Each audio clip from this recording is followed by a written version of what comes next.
Quand vous voyez ces signes apparaître dans votre vie quotidienne au travail, sachez qu'il est bientôt temps pour vous de quitter cette entreprise.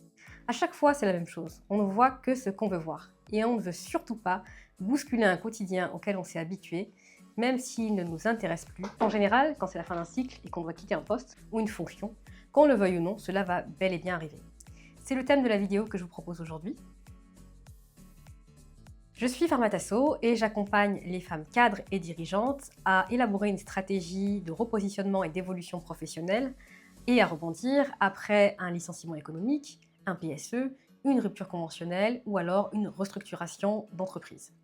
J'accompagne aussi les mouvements internes d'évolution pour ces femmes. Je propose entre autres un programme de bilan de compétences que j'ai créé, finançable par le CPF, et qui propose un accompagnement très personnalisé pour la mise en place de cette stratégie. Généralement, il y a une énorme différence entre le moment où on arrive dans une entreprise, quand on est nouvellement embauché, et le moment où on sent que c'est la fin et qu'il est peut-être temps de quitter cette entreprise. Des théoriciens de la psychologie sociale des organisations, comme Christophe Dejour ou Becker, identifient 3 grands cycles d'investissement au travail. La première, c'est la phase d'entrée. C'est la phase de démarrage et d'engagement. En règle générale, c'est une phase où on est plutôt enthousiaste, où on a besoin de prouver sa valeur et on est très investi, aussi bien au niveau émotionnel que cognitif. La deuxième phase, c'est une phase d'intégration. C'est le moment où on commence à prendre un rythme de croisière, on est plutôt dans une situation stable, l'identité professionnelle est bien ancrée et c'est le moment où on atteint un point d'équilibre entre les attentes personnelles et les attentes de l'organisation. La troisième phase, c'est la phase de désinvestissement. Et c'est là que commencent les difficultés. En général, durant cette phase, on se retire psychologiquement de son poste ou de son activité, ou alors on rentre dans une phase de résistance quand on voit des choses qui ne nous conviennent plus dans l'organisation.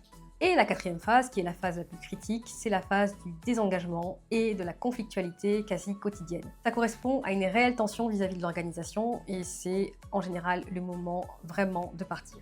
Il y a plusieurs signes qui montrent qu'on est entré dans l'une ou l'autre de ces phases, donc la troisième ou la quatrième, de notre cycle professionnel.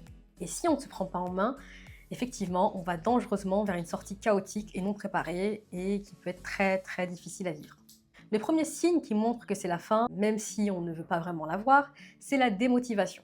Cette démotivation, elle se traduit très concrètement par une envie irrésistible de ne pas aller au travail. En particulier, ça se manifeste les dimanches lorsqu'on pense à sa semaine et qu'on s'imagine tous les moments pénibles qu'on va passer avec les collègues et les tâches qui ne nous intéressent plus ou les réunions qui nous ennuient à mourir. Le deuxième signe, c'est la fatigue et l'irritabilité. Les meilleurs baromètres, ce sont les enfants. Donc si vous en avez, si vous voyez que vos enfants sont agités, grognons, insupportables, ils sont pas seulement comme ça pour vous ennuyer, ils sont aussi en miroir avec votre état intérieur. Quand vous êtes dans un état de stress et d'exaspération, eux viennent aussi nourrir quelque part ce stress et cette exaspération et vous avez l'impression d'être dans un cycle sans fin. Le troisième signe, c'est l'impression de surcharge de travail. L'impression de ne pas pouvoir s'en sortir pour boucler son activité, l'impression aussi qu'on a tellement de choses à faire et qu'on se trimballe indéfiniment ses dossiers ou ses tâches. La réalité, c'est que certaines entreprises qui ont enchaîné les restructurations et les réductions d'effectifs font reposer sur les salariés qui restent l'absorption du travail supplémentaire, qui s'accumule au fur et à mesure sur les employés. Clairement, cette impression est une réalité puisque vous avez concrètement des tâches qui s'ajoutent à votre quotidien, que ce soit officiel ou non. Le quatrième signe, et quand on en arrive là, c'est généralement critique, c'est la tension, voire la conflictualité permanente avec vos collègues, votre hiérarchie ou votre organisation. Vous ne supportez plus les directives et vous, de votre côté aussi, vous vous sentez indésirable sur le poste. Votre hiérarchie ne cesse de pointer ce que vous faites mal, sans jamais mettre en lumière les aspects positifs de votre engagement. Vous ne pouvez plus voir vos collègues et inversement. La tension que vous vivez tous les jours vous fait commettre des erreurs, parfois stupides, que vous n'auriez pas commis en temps réel, et cela renforce votre sentiment d'incompétence. Si vous êtes arrivé à ce stade, c'est que votre conception de vous-même a changé et que le curseur de vos valeurs professionnelles a aussi changé. Vos compétences ont certainement évolué et vous avez besoin de les tester ailleurs. C'est une phase de tension entre votre ancien moi et votre nouveau moi qui souhaite émerger. Et donc vous êtes dans un processus intérieur que vous seul vivez et qui vous invite à être dans une action orientée et stratégique. La transition professionnelle est une rupture qui rend difficile, voire impossible, la reproduction quotidienne de schémas avec lesquels vous n'êtes plus aligné. D'où cette impression de lutte et d'épuisement lorsque vous vous maintenez sur un poste ou une fonction qui ne vous convient plus. Tous ces signes ne se manifestent pas en même temps et en règle générale, vous en avez au moins 2 qui sont présents dans votre quotidien. Donc là, en général, c'est la démotivation et la tension. Lorsqu'on est dans les dernières phases d'investissement professionnel, généralement, c'est assez clair. Le problème, évidemment, c'est qu'on ne veut pas écouter ces signes parce que la conjoncture économique n'est jamais bonne, parce qu'on a des engagements financiers et personnels qu'on a peur de ne pas pouvoir assumer si on quitte ce poste, ou tout simplement parce qu'on ne veut pas faire l'effort de sortir de sa zone de confort, aussi inconfortable soit-elle, pour aller vers l'inconnu et se challenger de nouveau. Pour certains, malheureusement, mieux vaut croupir dans un endroit familier que de prendre des risques pour aller vers l'inconnu. Mais cette logique a malheureusement un coût, et pas des moindres.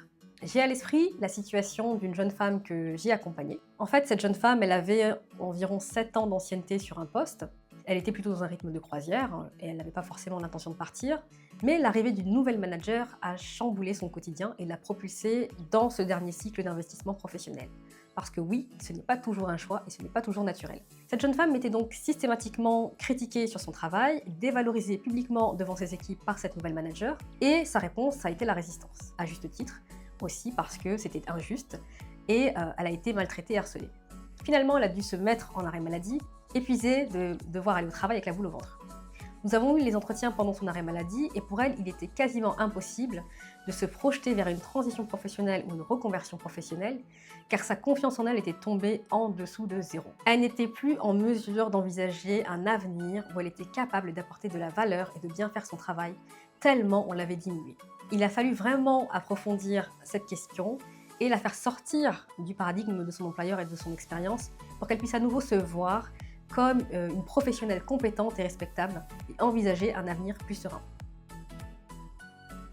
Lorsqu'on arrive à la fin d'un cycle professionnel et qu'on est conscient de ce qui se passe, au regard des signes que j'ai mentionnés plus tôt, la meilleure chose à faire, c'est de ne pas attendre que la situation se dégrade, mais reprendre la main sur sa vie professionnelle et éviter d'être piégé dans une situation que l'on ne veut pas continuer à endurer. La première action, la plus évidente, si on aime toujours son métier et ce qu'on fait, c'est de rechercher activement un autre poste. Il faut savoir qu'on est beaucoup plus attractif auprès des entreprises quand on est déjà en poste que quand on est demandeur d'emploi ou en recherche de travail. À mon sens, il faut profiter de cette posture en entreprise pour chercher et trouver mieux. La deuxième action, si la question de la souveraineté et de l'indépendance vis-à-vis des organisations se pose pour vous, c'est éventuellement de monnayer son expertise via un statut de travailleur indépendant, son expertise ou ses compétences. Que l'on soit sous le régime de l'entreprise individuelle ou de la SA, utiliser son expérience pour proposer ses services en libéral peut être un bon moyen de sortir de l'impasse. Là encore, il est important de se poser les bonnes questions avant de se lancer et vraiment d'y réfléchir. Quand vous lancez votre activité, l'idéal serait de pouvoir quitter vos fonctions d'entreprise en ayant au moins un contrat de prestation consistant et aussi des finances qui vous permettent d'anticiper les difficultés. La troisième action, si vous êtes arrivé au bout de votre métier ou de votre poste, c'est aussi d'envisager une reconversion professionnelle. Il s'agit ici d'une décision qui vous incombe et c'est à vous et vous seul de la mettre en œuvre. N'attendez pas que votre employeur vous prenne par la main. Vous êtes censé vous donner les moyens de mettre en œuvre le développement de votre carrière. Personne ne le fera à votre place. Il est important que vous puissiez croire en vous-même et la première preuve de cette foi, c'est d'investir en vous-même. Que cela soit une évolution en interne, la recherche d'un poste mieux rémunéré et plus équilibré, dans un meilleur environnement de travail, ou tout simplement pour créer votre propre entreprise, vous devez y investir vos ressources. À titre personnel, c'est ce que j'ai vécu lorsque j'ai souhaité me reconvertir. J'avais fait une demande de financement à l'époque auprès du FONGECIF pour le financement intégral de ma formation et ce financement a été refusé. Mais j'étais tellement convaincue par mon projet que j'ai finalement refait une demande, mais cette fois pour un financement hors temps de travail, ce qui impliquait pour moi de me mettre à 80% et donc perdre une partie de mon salaire. J'étais déterminée et motivée et j'ai pu obtenir gain de cause finalement. Et ce sacrifice, ce petit sacrifice que j'ai fait, a réellement transformé ma trajectoire professionnelle. Je sentais vraiment au fond de moi que j'étais en train de mettre en place quelque chose de juste et de bon pour moi. Il est important que vous puissiez croire en vous-même, que vous puissiez vous écouter. Et la première chose à faire, c'est d'avoir foi en vous et en vos projets. J'espère que cette vidéo vous a plu. Si c'est le cas, n'hésitez pas à liker, commenter et vous abonner.